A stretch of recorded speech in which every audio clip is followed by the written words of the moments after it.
Você já parou para pensar no que realmente acontece após a morte? Essa pergunta atormentou a humanidade desde o início da consciência. Mas hoje quero compartilhar algo que poucos compreendem, algo que vai abalar suas crenças mais profundas sobre a vida eterna, a ressurreição e o destino da alma humana.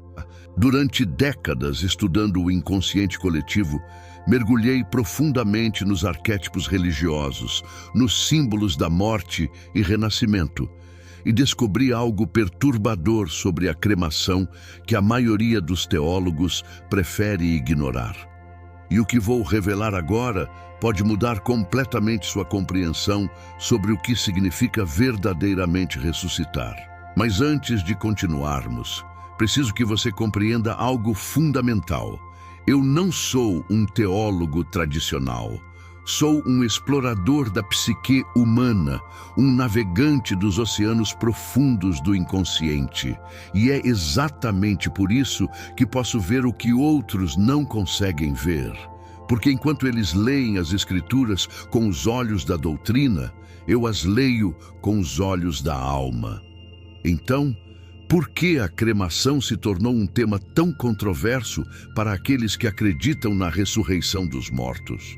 A resposta está enterrada não apenas nas Escrituras, mas no próprio inconsciente coletivo da humanidade. Veja bem, quando estudamos os textos sagrados, encontramos algo fascinante. Em Gênesis, Deus diz: "Do pó vieste e ao pó voltarás." Não diz: "às cinzas voltarás." Essa distinção pode parecer pequena, mas no reino dos símbolos, no reino do inconsciente, cada palavra carrega um peso arquetípico imenso. O pó representa transformação gradual, decomposição natural, um retorno orgânico à terra-mãe. É o ciclo natural da vida. Mas as cinzas, as cinzas representam algo completamente diferente. Representam destruição súbita, aniquilação pelo fogo, uma transformação violenta e irreversível. E aqui está o que a maioria das pessoas não compreende. A ressurreição bíblica não é apenas um conceito espiritual abstrato. É profundamente enraizada na materialidade, na fisicalidade do corpo humano. Paulo, em sua primeira carta aos Coríntios, capítulo 15, versículo 42, diz claramente: "Semeia-se o corpo em corrupção, ressuscita em incorrupção." Prestem atenção nessa palavra, semeia-se. Como você semeia algo que foi reduzido a cinzas, o ato de semear implica que algo permanece intacto o suficiente para ser plantado na terra, para germinar, para ressurgir. Um grão de trigo pode ser semeado, mas a cinza de um grão de trigo, isso é simplesmente pó inerte. Durante meus anos de estudo sobre os símbolos religiosos, descobri que em todas as grandes tradições espirituais, o corpo é visto como um templo, um recipiente sagrado. Não é meramente carne e osso. É a manifestação física da alma, o veículo através do qual a consciência experimenta a realidade material. E a Bíblia é absolutamente clara sobre isso. Em 1 Coríntios, capítulo 6, versículo 19, Paulo afirma: "Ou não sabeis que o vosso corpo é o templo do Espírito Santo? Se o corpo é um templo, destruí-lo pelo fogo antes do tempo designado por Deus não seria uma profanação?" Mas vamos mais fundo. Preciso que você compreenda o conceito de ressurreição da maneira como a mente hebraica antiga a concebia. Para eles, a ressurreição não era uma experiência puramente espiritual, etérea. Era física, tangível, real. Jesus mesmo, após ressuscitar, comeu peixe diante de seus discípulos. Por quê? Para provar que sua ressurreição era corporal, não apenas espiritual. Ele disse em Lucas 24, versículo 39, "Vede minhas mãos e meus pés, que sou eu mesmo. Apalpai-me e vede, pois um espírito não tem carne nem ossos, como vedes que eu tenho." Agora, façamos uma pergunta perturbadora. Se Jesus tivesse sido cremado, se seu corpo tivesse sido reduzido a cinzas, como ele poderia ter ressuscitado com carne e ossos? Como ele poderia ter dito, apalpai-me, se não houvesse nada para apalpar? Você percebe a gravidade dessa questão? A ressurreição de Cristo é o arquétipo central, o modelo supremo da ressurreição que todos os crentes esperam experimentar. E esse modelo exige um corpo. Mas talvez você esteja pensando, Jung, você está sendo muito literal. Deus é todo-poderoso. Ele pode ressuscitar alguém independentemente do estado do corpo. E sim, tecnicamente, do ponto de vista da onipotência divina, isso é verdade. Mas vocês estão esquecendo algo crucial. Não se trata do que Deus pode fazer. Trata-se do que Deus escolheu fazer, do método que Ele estabeleceu. Deus opera através de leis, através de ordem, através de princípios. Ele criou o universo com leis físicas precisas. Ele estabeleceu o ciclo da vida, morte e ressurreição seguindo um padrão específico. E esse padrão está revelado na natureza, nas escrituras, nos arquétipos. Olhe para a semente que cai na terra. Ela morre, se decompõe, mas dessa decomposição surge uma nova vida. A ressurreição segue esse princípio arquetípico, mas se você queima a semente até virar cinza, ela não pode mais germinar. Você rompeu o ciclo natural. E aqui está algo que descobri em meus estudos sobre o inconsciente coletivo. Existe uma razão profunda, arquetípica, pela qual praticamente todas as culturas antigas enterravam seus mortos em vez de cremá-los. Não era apenas tradição, era sabedoria inconsciente. Os antigos hebreus nunca cremavam seus mortos. Era considerado uma abominação. Quando você lê sobre cremação no Antigo Testamento, ela aparece sempre em contextos de maldição, de julgamento divino. Em Amós 2, versículo 1, Deus pronuncia julgamento sobre Moabe, especificamente porque queimou os ossos do rei de Edom até os reduzir a cal. Por que isso seria digno de julgamento divino? Porque queimar ossos era visto como uma profanação do corpo, uma violação da santidade da criação de Deus. O corpo humano, mesmo morto, ainda carregava a imagem divina, ainda era sagrado. Agora, vamos examinar algo ainda mais profundo. No livro de Daniel, capítulo 12, versículo 2, está escrito: "E muitos dos que dormem no pó da terra ressuscitarão." Novamente, vemos essa referência ao pó da terra, não às cinzas do fogo. E o termo dormem é significativo. Você dorme esperando acordar. Mas se o corpo é destruído pelo fogo, reduzido a cinzas, ainda podemos falar em dormir? Ou seria mais apropriado falar em aniquilação? Deixem-me compartilhar algo que observei em minha prática clínica.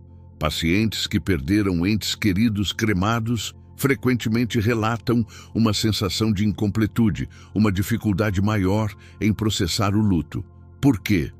Porque o inconsciente precisa de símbolos concretos para processar a morte. O corpo enterrado mantém uma presença simbólica. Há um lugar físico onde o ente querido descansa. Mas com a cremação, há uma sensação de desintegração, de que a pessoa foi apagada, não apenas faleceu. E essa distinção é psicologicamente profunda. E se pensarmos na ressurreição do ponto de vista arquetípico, ela representa a restauração completa, a reintegração total do ser. Corpo, alma e espírito reunificados. Mas como você reintegra o que foi desintegrado pelo fogo? O apóstolo Paulo usa uma analogia poderosa. Ele compara a ressurreição à semeadura de uma semente. Você semeia um corpo corruptível, ressuscita um corpo incorruptível. Mas essa analogia só funciona se algo permanece para ser semeado. Uma semente queimada não pode ser semeada, ela foi destruída. E há outro aspecto que precisamos considerar. A cremação é uma prática relativamente moderna no contexto cristão. Durante quase 2000 anos, os cristãos rejeitaram a cremação precisamente por causa da crença na ressurreição corporal. Foram os movimentos seculares, os que não acreditavam na ressurreição, que promoveram a cremação. Não é uma coincidência. A cremação surgiu como uma declaração contra a crença na ressurreição física. Era uma forma de dizer: o corpo é apenas matéria. Quando morremos, acabou. Mas essa visão contradiz fundamentalmente a teologia bíblica. Jesus ensinou sobre a ressurreição dos justos e dos injustos. Ele falou sobre corpos glorificados. Paulo desenvolveu uma teologia completa sobre o corpo ressurreto. E tudo isso pressupõe que existe algo do corpo original que será transformado, não aniquilado. Agora, alguns argumentam que Deus pode ressuscitar mesmo as cinzas. E teoricamente sim, ele poderia. Mas vocês estão entendendo a questão errada. Não se trata do poder de Deus. Trata-se do respeito pelo método que ele estabeleceu, pelo padrão que ele revelou. Quando Deus criou Adão, ele o formou do pó da terra. E quando Adão pecou, Deus disse: ao pó voltarás. Esse é o ciclo natural. Nascemos da terra, retornamos à terra e da terra ressurgiremos. Mas a cremação interrompe esse ciclo. Ela substitui o processo natural de Deus por um processo artificial humano. E há algo profundamente arrogante nisso. É como se estivéssemos dizendo: sabemos melhor que Deus, podemos acelerar o processo, podemos queimar o corpo em horas, em vez de deixá-lo se decompor naturalmente durante anos. Mas essa pressa revela nossa ansiedade, nossa falta de fé no tempo de Deus. A decomposição natural é um sacramento terrestre. É o corpo devolvendo à terra os elementos que dela recebeu. É um ato de humildade cósmica. Mas a cremação é uma tentativa de controle, de acelerar, de evitar o processo natural da morte. E isso me leva a outro ponto crucial: o simbolismo do fogo nas Escrituras. O fogo é usado consistentemente como símbolo de julgamento, de purificação através da destruição. O inferno é descrito como lago de fogo. Sodoma e Gomorra foram destruídas pelo fogo. O fogo representa ira divina, não transformação redentora. Então, quando escolhemos cremar nossos mortos, estamos inconscientemente associando-os ao simbolismo do julgamento e da destruição, não ao simbolismo da esperança e da ressurreição. E o inconsciente registra essas associações, quer estejamos conscientes delas ou não. Vocês veem, eu passei décadas estudando como os símbolos afetam a psique humana, e posso assegurar-lhes, os símbolos importam. Eles não são apenas representações superficiais. Eles carregam poder arquetípico. Eles moldam nossa realidade psíquica e espiritual. Agora deixem-me abordar uma objeção comum. Mas Jung, e aqueles que morreram no mar, e aqueles que foram comidos por animais, e os mártires queimados na fogueira, Deus não pode ressuscitá-los? Claro que pode, mas há uma diferença crucial entre uma morte imposta por circunstâncias e uma escolha deliberada de destruir o corpo. Os mártires não escolheram ser queimados, foi uma violência infligida a eles. Mas a cremação moderna é uma escolha, é uma decisão consciente de destruir o corpo pelo fogo. E essa distinção importa tremendamente. Deus pode superar qualquer circunstância, mas quando nós, voluntariamente, escolhemos um caminho que contradiz o padrão bíblico, estamos testando a graça de Deus desnecessariamente. Estamos dizendo: vou fazer do meu jeito e confiar que Deus vai se adaptar. Mas não seria mais sábio simplesmente seguir o caminho que Ele já revelou? E há também a questão da esperança. Quando enterramos nossos mortos, fazemos isso com a esperança da ressurreição. O cemitério se torna um lugar de memória e de esperança. Mas quando cremamos, estamos essencialmente dizendo adeus final, eliminando qualquer conexão física com o futuro. Eu entendo que há argumentos práticos para a cremação: economia, falta de espaço, conveniência. Mas, desde quando a fé bíblica é sobre conveniência? Desde quando escolhemos o caminho fácil em detrimento do caminho correto? E preciso ser direto com vocês. A popularização da cremação entre cristãos representa uma secularização sutil da fé. É uma concessão ao materialismo que vê o corpo como descartável, como algo sem valor eterno. Mas essa não é a visão bíblica. A Bíblia ensina que nossos corpos são templos, que serão ressuscitados, que a salvação não é apenas da alma, mas do ser completo. A encarnação de Cristo, Deus assumindo carne humana, santificou para sempre a materialidade. O corpo importa, e como tratamos o corpo na morte, reflete o que realmente acreditamos sobre a ressurreição. Então, voltando à pergunta original, por que, se você for cremado, pode não ressuscitar? Porque a ressurreição bíblica é fundamentalmente corporal. Porque Deus estabeleceu um padrão de morte, sepultamento e ressurreição que reflete o ciclo natural da criação. Porque o corpo não é descartável, mas parte integral da identidade eterna. Agora, isso significa que Deus não pode ressuscitar alguém cremado? Não estou dizendo isso. Deus é soberano. Mas estou dizendo que escolher a cremação é escolher um caminho que não está em harmonia com o padrão bíblico revelado. É arriscar algo precioso baseado em conveniência terrestre.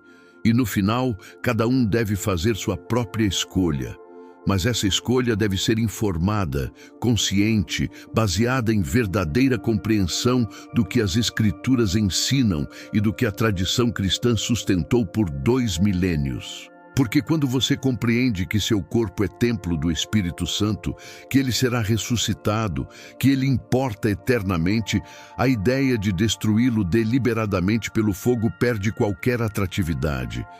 Você quer preservá-lo, honrá-lo, devolvê-lo à terra com a esperança da ressurreição futura.